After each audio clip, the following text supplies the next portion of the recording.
안녕하세요. 떼부자입니다. 평택 지역을 알아보도록 하겠습니다. 자, 떼부자는 누누이 말씀드려요. 저는 하락론자가 아닙니다. 부동산은 하강과 상승의 사이클을 가지고 있는 금융상품이라고 생각을 하고 하락점에서 포인트를 잡아서 상승해서 매도를 할 수 있는 투자적으로 수익을 볼 수 있는 구간에 대해서 공부를 하고자 하는 부동산 유튜버입니다. 지금 워낙 장이 좋지 않아서 전반적으로 전국적으로 하락 기조가 너무 강해요. 그러다 보니까 투자에 대한 의지를 잃고 이 시장을 떠나가시는 분들을 아직도 많이 보고 있습니다. 그런 분들이 시장을 떠나기보다 현재의 하락장을 공부하는 시간으로 삼으면 어떨까 싶어서 콘텐츠를 계속 만들어 보고 있어요. 오늘 알아볼 단지는 평택에서 상위 5개 동을 기준으로 했어요. 단순히 평당가로만 보면은 이렇게 다른 동들도 해야 되지만 고른 이유 중에 한 가지는 합정동이나 죽백동 같은 경우에는 워낙 그 신축 아파트 단지들이 몰려 있다 보니 그 표준으로 삼기 좀 애매한 케이스가 있었어요. 그래서 여기 단지 수가 많은 용이동이라든지 비전동 같은 경우를 넣어서 평택에 대해서 골고루 알아보고자 했습니다. 평택의 대장은 현재 고덕동이죠. 고덕면도 있어요. 평택에 헷갈리시면 안 되고요. 이 고덕동에도 우리가 알아볼 물건 오늘 핵심적으로 봐야 되지 않나 싶어요. 자, 첫 번째 보겠습니다. 자, 우미린 센트럴파크 비전동에 위치하고 있는 아파트 단지입니다. 2016년식으로 준신축이죠. 신축과 준신축을 나누는 기준은 신축은 일반적으로 5년 이내 승인된 지 5년 이내 아파트 단지를 신축이라고 그러고 5년에서 10년 된 아파트를 준신축이라고 합니다. 10년 이상 된 아파트는 뭐라고 할까요? 네, 바로 구축이라고 합니다.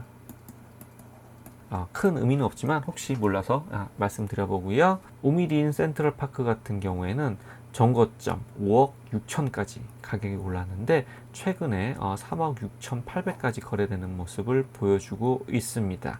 정거점 대비 1억 9천이 하락한 34% 하락한 모습을 보여주고 있어요. 자, 지역 간단하게 보도록 하겠습니다. 입지 분석인데요. 자, 우미린 센트럴파크는 여기 보면은 이제 소사벌지구에 위치하고 있어요. 그리고 바로 옆에 이화초등학교, 옆에는 병설, 유치원도 같이 포함되어 있고요. 바로 아래로는 이제 소사벌 핵심 중심 상업지구가 가까이 있기 때문에 상업지역을 이용하기에는 굉장히 편한 위치다라고 볼 수가 있습니다. 반면에 주위에 큰 교통 호재라든지 아니면 대규모 일자리가 있는 삼성전자는 가까이 있지만 요 우미린 센트럴파크 같은 경우에는 직주 근접이라기보다 평택 내에 위치한 베드타운 정도로 보시면 될 것 같아요. 조금 인상적인 부분은 바로 옆에 평택에서 가장 많은 학원가가 위치하고 있습니다. 학원가가 많이 위치하고 있으면 그만큼 학군이 좋다라는 이야기겠죠. 위에 비전중이 현재 평택 내에서 학업 성취도 2위 그리고 특목고 진학률은 1위를 보여주고 있어요. 그래서 이화초등학교로 다니는 학부모들 같은 경우에는 비전중으로 아이들을 많이 보내고 싶어 하죠. 지하철이 가까이 있지 않기 때문에 버스편이 중요합니다. 서울 같은 경우에는 버스편을 좀 논외로 보는데 경기도 지역 같은 경우에는 버스편이 굉장히 중요해요. 이 버스를 타고 서울로 출퇴근을 하는 사람들이 생각보다 굉장히 많이 있습니다. 자, 6600번 신논현역 이제 강남까지 가죠. 그리고 6801번 판교역 경기도에서 가장 일자리가 많은 지역까지 이어지는 버스 노선은 굉장히 좋은 지역이다 라고 볼 수가 있습니다. 비전동 같은 경우에는 매매보다 전세 증감이 확실하게 떨어지고 있는 모습을 보여주고 있어요. 전세가 떨어지기 때문에 매매도 따라올 소지를 보여주고 있습니다. 전세가는 거의 2020년 수준으로 근접하고 있지만 매가 같은 경우는 아직 약간 떨어질 소지를 보이고 있어요. 2020년을 떼부자는 자꾸 기준으로 삼는 이유는 2020년에 뭐가 있었습니까? 코로나 대유행이 있었죠. 이때 대규모 유동성이 풀리는 바람에 이 자금들이 모여서 폭등장을 만들어냈다고 떼부자는 생각을 하고 있어요. 물론 당시 상황으로선 어쩔 수 없는 정책이었지만 요 기점, 특히 유동성이 풀리는 기점으로 부동산 가격이 많이 오를 수 있는 것, 요거 항상 염두에 둬야 됩니다. 자, 두 번째는 힐스테이트 지제역 보도록 하겠습니다. 세교동에 위치해 있습니다. 총 세대수는 1519 19세대로 대단지 아파트를 이루고 있고요. 2020년 12월 거의 2021년에 준공이 났다고 봐도 되겠죠. 그만큼 신축 아파트입니다. 상당히 좀 인상적이었어요. 이 아파트가 전고점 대비 이제 8억을 찍었는데 가장 최저가는 5억 9천까지 찍었습니다. 여기 보면 3억 4천, 3억 6천 찍혀 있는 게 있는데 요런 거는 좀 주의해야 돼요. 요 가격으로 일반 사람들은 살 수가 없습니다. 왜냐면 이제 힐스테이트 지제역 아파트 자체가 지역 주택 조합 아파트예요. 그 지역에 있는 땅 주인들이 마음을 모아서 아파트 단지를 짓고 분양하는 사업인데 대부분 지역주택조합이 성공하기가 쉽지 않아요. 전국적으로 100개가 이루어진다. 그러면 그 중에 10개가 최종적으로 완공이 되고 나머지 90개는 중간에 날아가는 케이스가 많습니다. 그래서 이렇게 날아가면 지역주택조합 같은 경우에는 사업비로 굉장히 많은 비용을 쓰는 케이스가 많아서 기존에 분양을 받으셨던 분들이 본인이 지급한 비용을 받지 못하고 청산을 하게 돼서 소송이 굉장히 난무하고 시끄러운 상품 중에 하나예요. 하지만 이렇게 힐스테이트 지제역 같은 경우에는 성공적으로 잘 이루어진 케이스입니다. 25%가 좀 하락을 했는데 하락이 그렇게 높진 않죠. 심지어 최근에는 반등도 살짝 보이고 있어요. 자, 입지 분석 보도록 하겠습니다. 우리 힐스테이트 지제역 아파트 바로 옆에 지제초등학교를 품고 있는 초품화 단지예요. 그리고 왼쪽 위로는 이제 고덕신도시와 브레인시티를 가까이 하고 있습니다. 그리고 이제 지제역까지는 약 1km 정도 거리가 띄어져 있기 때문에 걸어간다 그래도 빠른 걸음으로, 성인 빠른 걸음으로 10분 정도는 걸리기 때문에 걸어서 왔다 갔다 하기 조금 부담스러운 거리예요. 하지만 마을버스라든지 일반 시내버스가 잘 되어 있기 때문에 버스편은 굉장히 자주 있는 걸로 알고 있습니다. 그리고 지제역은 2024년에 수원에서 이제 지제로 이어지는 KTX 직선 사업이 예정돼 있어요.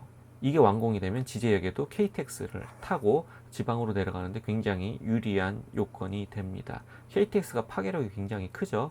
물론 현재도 SRT는 지금도 이용할 수 있어요. 하지만 SRT가 가는 곳과 KTX가 가는 곳은 차이가 있기 때문에 물론 중간에 환승도 되긴 하지만 한 번에 내리지 않고 쭉 가는 거는 분명히 KTX가 훨씬 더 좋은 조건입니다. 그렇기 때문에 지제에서 KTX를 직접 타고 이용할 수 있는 2024년이 되면 좀 더 파괴력이 늘어나지 않을까 싶어요. 그리고 바로 이 지제역 근처에 M버스가 갑니다. 네, M버스는 경기도에서 서울까지 바로 갈 수 있는 직행버스인데 많은 노선을 거치지 않아요. 5개에서 6개의 정류장만 거치고 바로 서울로 가기 때문에 요 라인에 있는 요 버스가 정차하고 있는 라인에 있는 아파트 단지 같은 경우에는 서울로 출퇴근이 편해서 인기가 있는 편입니다. 더불어서 힐스테이트 지역 바로 아래쪽으로는 이제 지지역 사이에는 상업지역이 크게 분포되어 있고요. 물론 아직은 허허벌판이고 많이 개발이 돼야 되는 상태예요. 그리고 옆에는 이마트가 바로 붙어 있기 때문에 이마트를 이용하기는 굉장히 편한 지역이다 라고 볼 수가 있습니다. 힐스테이트 지제역은 지역주택조합 아파트입니다. 지역주택조합 아파트가 생각보다 많이 성공한 걸 이번에 조사하면서 저도 알게 됐어요. 현재 매매가는 이렇게 좀 답보를 하고 있지만 전세가가 좀 더 떨어지고 있어서 매매가도 전세가를 더 쫓아가지 않을까 생각을 하고 있어요. 하지만 생각보다 이 지역 시세를 굉장히 잘 버티는 걸 보고 있어요. 요게 요런 단지들 같은 경우에는 이제 투자자들이 좀 많이 들어갔어요. 평택이 언제 올랐죠? 경기도에서 핵심 지역들이 먼저 오르고 그 사이드 지역이 오를 때 평택이 많이 올랐습니다. 평택이 오른 시점은 유동성이 한참 부어지고 난 이후인 2020년 후반부터 2021년 초반까지 굉장히 많은 상승을 했어요. 그래서 이 유동성이 빠지게 되면서 현재 가격이 하락할 걸로 예상하고 있지만 생각보다 투자자분들이 잘 버티고 계십니다. 그래서 전세를 못 놓으면 월세로 세팅하면서 버티기 때문에 매매가는 크게 요동을 치지 않는 모습을 보여주고 있어요. 전세가도 생각보다 안정적이죠. 그래서 힐스테이트 지지역을 보면서 깜짝깜짝 놀랐습니다. 세 번째로 더샵 지지역 센트럴파크 1단지도 마찬가지로 굉장히 잘 버티고 있는 단지인데 세대수가 굉장히 많아요. 2100세대로 대단지 아파트고요. 포스코에서 건설을 했습니다. 전고점 대비 1억 5천 정도밖에 하락을 안 했어요. 7억 4천에 정고점을 찍었는데 최근에는 5억 9천까지 물건이 나왔습니다. 중충이기 때문에 시세로 좀 보여지고 있고요. 5억 9천에 거래가 안 됐다면 가격을 좀 더 하락할 가능성이 있는 지역이죠. 자, 다음으로 입지 분석 보도록 하겠습니다. 자, 우리 단지, 예, 여기 있습니다. 모산초를 품고 있는 초품화 단지고요. 바로 위로는 쌍용자동차 본사가 위치하고 있어요. 네, 양질의 일자리가 근처에 있는 거죠. 그리고 지제역까지는 이제 도보로 왔다 갔다 할 사이즈는 아니고요. 교통편을 이용해야 되는데 아까 우리가 알아본 힐스테드 지제역이 요 위치에 위치하고 있습니다. 바로 옆 단지긴 하지만 이제 동으로서 경계가 나누어져 있기 때문에 따로 분류해서 좀 알아봤고요. 힐스테드 지역과 마찬가지로 굉장히 가격 방어가 잘 되고 있는 단지예요. 그리고 바로 옆에는 이게 버스편이 잘 돼 있고 한 블록만 넘어가면 대규모 상업단지가 있기 때문에 상업시설을 이용하기 좋은 지역입니다. 자, 동삭동 같은 경우에는 전세가가 조금 버티는 모습을 보여주고 있죠. 매매가가 일시적으로 많이 떨어져 있지만 전세가가 하락폭이 둔화된 만큼 매매가도 하락폭이 좀 둔화될 지역으로 좀 보이고 있어요. 생각보다 굉장히 매매가를 잘 방어하고 있습니다. 물론 이제 옆단지, 바로 옆단지 보면 센트럴자의 3단지나 4단지 이런 단지를 보면 가격 하락폭이 많이 커요. 하지만 동삭동에서 대장이라고 할 수 있는 더삽 지역 센트럴파크 같은 경우에는 아직까지는 상당히 잘 방어하고 있는 단지고, 평택 쪽에는 아무래도 경기도 내에서 전세가를 잘 방어하고 있는 지역 중에 한 곳이기 때문에 일자리가 풍부하고 교통편이 좋아지는 곳은 어떻게든 버틸 수 있다라고 이번 기회에 떼부자도 공부하게 됐어요. 자, 네 번째로 대장 지역이죠. 고덕동의 고덕국제신도시 8호군입니다. 이 아파트가 처음 분양했을 때 굉장히 말이 많았죠. 평택에서 10억을 찍는 아파트 단지가 나올 수 있다는 게 말이 안 된다 라는 이야기가 있었어요. 하지만 10억을 찍었죠. 결국에 그만큼 유동성이 풀림으로 인해서 지역의 대장 아파트 같은 경우에는 급등하는 모습을 볼 수가 있었어요. 천안 불당동에도 10억 아파트가 나왔으니 평택에 10억이 안 나오는 건 말이 안 되겠죠. 총 752세대로 2019년에 사용 승인이 난 신축 아파트입니다. 정고점이 약 9억 6천이었는데 최저가는 6억 1천을 찍어서 36% 하락한 모습을 보여주고 있어요. 입지는 굉장히 좋습니다. 초등학교를 바로 품고 있는 초품화고요. 그 다음에 유치원도 바로 끼고 있어요. 유치원 규모가 상당히 크더라고요. 그리고 서정리역까지는 약 900m 떨어져 있는 역세권 단지고요. 서정리 역세권 개발 사업으로 인해 갖고 이 상업지역은 굉장히 크게 많이 발달될 예정이에요. 삐까뻔쩍한 프라자타운, 프라자 상가가 굉장히 높게 형성이 되어 있고, 이 지역은 앞으로도 꾸준히 상가가 들어올 지역이에요. 이렇게 상가가 많이 들어오면 분양을 하겠죠. 이런 상가 받아야 될까요? 신축 분양 상가는 원수에게 추천하는 겁니다. 나랑 가장 사이가 좋지 않은 사람, 나랑 다시는 보지 않을 사람한테 추천을 한다. 왜냐면 이렇게 상가가 많이 분양을 하게 되면은 요 분양받은 상가 절대 가격이 싸지 않아요. 1층 같은 경우에는 10억 가뿐하게 넘습니다. 10평짜리가. 요렇게 하면은 임대료를 얼마 받아야 될까요? 임대료를 못해도 4, 500은 받아야 돼요. 그런데 아직 배후 소유가 충분하지 않은 상황에서 이 임대료 감당할 수가 없습니다. 신축 상가를 분양받으면 최소한 경매로 2번 정도 주인이 바뀌어야지 제자리, 제 가격을 찾아간다 라고 우리는 일반적으로 알고 있어요. 하지만 이 중에서도 대장은 있어요. 그 지역은 버팁니다.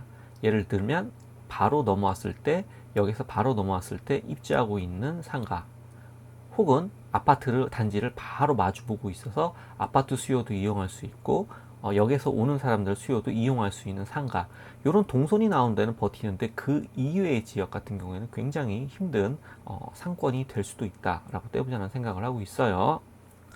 여기 그리고 옆에 보면 이제 초등학교 부지, 중등부지, 고등부지가 있는데 아직 들어오지는 않고 있습니다. 예정은 돼 있다고 하는데 아직까지도 좀 허허벌판인 부분이 있죠. 그리고 우리 단지 바로 밑으로는 이제 남부터미널 양재죠. 양재까지 가는 버스가 있어요. 여기서 양재에서 한 번만 이제 갈아타면 강남까지 갈 수 있기 때문에 굉장히 서울로 가는 버스편도 편리하다라고 볼 수가 있습니다. 그리고 여기 옆에는 상권만 있는 게 아니라 이제 업무 용지들도 많이 있어요. 여기는 이제 기업이라든지 회사라든지 이런 부분, 이렇게 관공서가 들어오기 때문에 이 지역이 단순히 상업만 삐까뻔쩍한 지역이 아니라 일자리도 같이 가져올 수 있는 지역입니다. 바로 밑에는 우리나라 제1의 산업단지인 삼성전자가 크게 버티고 있기 때문에 일자리가 여기 위에 있는 게 크게 중요한 건 아니지만 이렇게 관공서도 들어온다는 정도만 좀 알고 계시면 좋을 것 같아요. 고덕 같은 경우에는 전세가가 잘 버티는 지역입니다. 그럼에도 매매가는 바닥을 쳤죠. 그 이유는 전세 매매가가 너무 많이 가격을 올랐기 때문에 유동성이 빠지면서 금리가 오르면서 돈의 가치가 떨어지다 보니까 결국에는 10억짜리가 이렇게까지 떨어질 수 있는 상황이 되지 않았나 싶어요. 전세가 같은 경우는 이제 안정을 찾아가는데 매매가 같은 경우도 많이 안정을 찾아가고 있습니다. 현재는 약 6억 정도까지 떨어지는데 하락폭은 어느 정도 지금 시중금리가 어느 정도 완화가 되고 있는 상황이기 때문에 매매폭은 떨어지기 어렵지 않을까 좀 떼보자는 생각을 하고 있어요. 자, 5번째입니다. 대망의 평택 용이동이에요. 평택 비전 레이크 푸르지오고요. 2019년 2월 달에 사용 승인이 난 단지입니다. 최대 8억 8천에 거래됐다가 최저 5억 4억 9천까지 거래돼서 44% 하락한 모습을 보여주고 있어요. 평택 대장 지역 중에 1등입니다. 물론 더 많이 떨어진 단지도 있어요. 50% 넘게 떨어진 단지들도 있는데 그런 거는 워낙 입지가 좋지 않고 나홀로 아파트 단지 느낌이 강한 살고 싶지 않은 단지들이 제법 있더라고요. 그런 거 같은 거 말고 이제 떼부자가 볼 때는 대장 지역 중에서 그 해당 지역에서 대장 아파트가 얼마큼 떨어졌냐. 왜냐하면 대장이 가장 늦게 떨어지거든요. 해당 그 지역에서. 그렇기 때문에 이 대장 지역이 떨어지는 것을 잘 봐야 된다라고 생각을 하고 있어요. 평택 비전 레이크 푸르지 우리 단지 여기 있고요. 바로 밑에는 이제 신논현역과 판교, 강남과 경기도에서 가장 일자리가 많은 판교를 가는 버스 노선이 두 군데 다 바로 근처에 있고요. 그리고 바로 위로는 이제 소사벌지구, 상업지구가 굉장히 가까이기 때문에 상업지역을 이용하기 편합니다. 이 평택 비전 레이크 푸르지오에서 이제 뷰를 봤을 때 이렇게 배다리 저수지, 이 뷰가 굉장히 예쁘더라고요. 탁 트여갖고 개방감이 상당히 좋습니다. 그렇다고 계속 이렇게 개방감이 좋다 그래갖고 이 지역이 가격이 더 올라간다 이건 아니에요. 하지만 뷰는 나쁘지 않습니다. 그리고 바로 옆에는 용죽초가 있는데 중등부지와 고등부지가 아직 들어오질 않았죠. 중학교, 고등학교가 아직 없는 지역인데 2024년 3월에 이제 중등은 이제 개교를 할 예정이에요. 그리고 오른쪽 위로는 이제 평택 동부 고속화 도로가 예정이 되어 있습니다. 이 도로가 이제 평택 산업단지 위쪽으로 쭉쭉 1번 국도 옆 라인으로 해갖고 1번 국도의 그 도심 정체를 좀 풀어줄 수 있는 평택 동부 고속화도로가 이어지게 되면 이쪽으로 교통 라인이 좀 굉장히 많이 활발하게 이어질 것 같아요. 지금 우리 이쪽 오른쪽 같은 경우는 개발이 안 된 지역이 많아요. 평택 비전동 같은 경우에도 이 지역이 이렇게 도로가 뚫림으로 인해 갖고 개발에 탄력을 많이 받지 않을까 떼보자는 생각을 해봅니다. 자, 용리동 같은 경우에는 매매보다 전세가 더 떨어지는 모습을 보여주고 있어 갖고 전세가 안정화가 되지만 매매가는 하락할 가능성을 조금 더 보여주고 있습니다. 자, 평택 같은 경우에는 공급이 2025년까지도 계속 많아요. 이 빨간색 줄 있죠. 이게 이제 적정, 이제 평택에서 소화할 수 있는 입주량인데, 요거보다도 항상 많은 입주량을 보여주고 있습니다. 그만큼 평택 같은 경우에는 전세를 맞추기가 어려울 수 있습니다. 그리고 더불어서 매매가가 상승하기 어려운 조건입니다. 그럼에도 불구하고 강력한 일자리와 그리고 KTX 호재, 교통 호재, 그리고 최근에는 GTX C라인을 이어오려고 하는 지지의 움직임이 굉장히 강하게 일어나고 있죠. 현재는 병정까지는 확정이 됐어요. 근데 이거를 평택 지지역까지 끌고 올 수 있을지 좀 많이 지켜보고 있는 중입니다. 자, 가장 중요합니다. 일자리와 교통. 바로 이 두 가지가 그 지역의 시세를 결정하는 가장 큰 다이나믹한 호재예요. 평택은 그런 호재를 갖추고 있는 지역인 만큼 경기도 내에서 전세가를 가장 잘 버티고 있습니다. 또한 현재 정부가 부동산 완화 정책을 많이 내고 있죠. 네, 제가 얼마 전에 올렸는데 카드뉴스로 좀 올려드릴게요. 특례 보금자리론을 비롯해서 정부에서 강력한 대출 완화 정책을 펼치고 있어요. 물론 아직까지는 이제 그 1주택자나 무주택자 위주로 이제 정책이 펼쳐지고 있지만 분명히 다주택자를 위한 정책이 펼쳐질 때가 온다고 생각을 해요. 그때는 아마 미분양이 좀 더 쌓인 시기이지 않을까 싶습니다.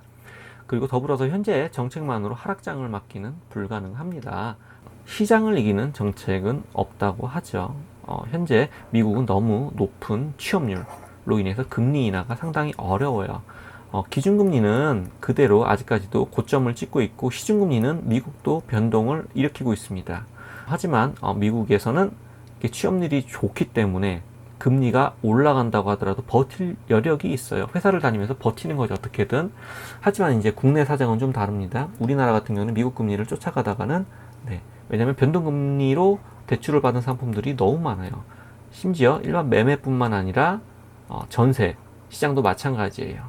외국 같은 경우에는 전세 시스템 자체가 없죠. 우리나라만 있는 시스템인데 결론적으로 우리나라에 살고 있는 대부분의 사람은 이 변동금리에 다 묶여있다라고 보셔야 됩니다. 흐름을 탄다고 봐야겠죠.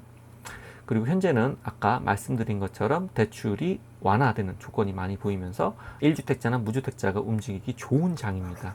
다주택자는 아직 조금 더 기다려야 되고 취득세 같은 경우도 아직 완화가 안 됐어요. 3주택 이상은 아직도 1.1%가 되려면 멀었죠. 그래서 이런 정책이 이제 하락이 좀 더 심해지게 되면 다양한 정책이 나올 건데 그 정책에 따라서 다주택자들이 움직일 타이밍이 올 거라 떼보자는 분명히 생각을 하고 있습니다. 자, 이렇게 평택 지역에 대해서 알아봤어요. 개인적으로 인정도 많이 가보고 애정이 많이 가는 지역입니다. 자, 이렇게 우리가 금리, 유동성의 흐름에 따라서 아파트 가격이 떨어지고 오르는 모습을 사이클을 계속 보고 있습니다. 이런 장에서 우리가 어느 타이밍에 매입을 들어가고 어느 타이밍에 매도를 해야 되는지 구분할 수 있는 인사이트를 서로 키워나갈 수 있게 떼부자도 열심히 공부하면서 컨텐츠를 만들어 보도록 할게요. 내용이 괜찮았으면 좋아요와 구독, 알람 설정 부탁드리겠습니다. 컨텐츠를 제작하는 힘입니다. 감사합니다.